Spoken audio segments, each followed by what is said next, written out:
seafarers out there. Do you know how to create a passage plan? If not, don't worry, because we're here to discuss what passage plan is and its 4 stages. Well, let's talk about the importance of maritime operation. Without further ado, let's get started.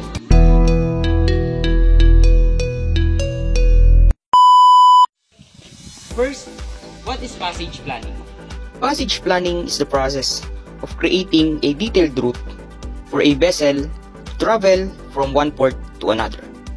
It's also known as voyage planning. Passage planning is a fundamental aspect of maritime operations, ensuring the safe, efficient, and environmentally responsible movement of vessels between ports.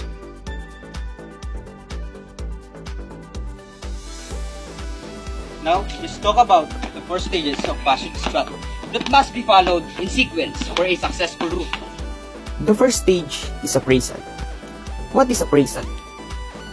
Appraisal is the first stage where all relevant information required for the intended passage is collected and assessed. The appraisal stage forms the foundation of effective passage planning, playing a critical role in ensuring the safety, efficiency, and success of any maritime voyage. The second stage is planning. What is planning? Planning involves developing and approving the passage plan based on the appraisal of all relevant information. This stage ensures the safety and efficiency of the vessel voyage by rendering, analyzing, and organizing all the necessary information to create a comprehensive and safe route from the departure port to the destination. The third stage is execution. What is execution? Execution involves briefing the bridge and engine team and navigating the ship in accordance with the passage plan. This stage is critical because it translates the theoretical plan into real-world operations, ensuring the vessel navigates safely and efficiently. The final stage is monitoring. What is monitoring? Monitoring is the process of checking the ship progress against the passage plans. This stage is crucial from ensuring the vessel stay on the planning route while maintaining safety and adapting to real-time condition.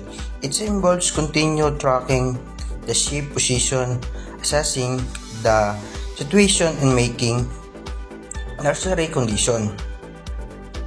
Always remember the acronym APEM: appraisal, planning, execution, and monitoring. The 4 key of stages of passage planning. Next is weather routing. Weather routing is a method used to plan a ship's route based on real-time weather data. It helps determine the safest and most efficient route across bodies of water. Weather routing plays a crucial role in maritime operations. By considering current and forecasted weather conditions, it enhances safety, efficiency, and the overall performance of a voyage. VTS stands for Vessel Traffic Service, which is a shore-based system that monitors and manages ship traffic in waterways and ports. VTS systems are used to improve safety and efficiency and to protect the environment. VTS work in reporting, monitoring, communication, and traffic management. Remember, staying informed about weather conditions through weather routing further guarantees a safe and smooth journey.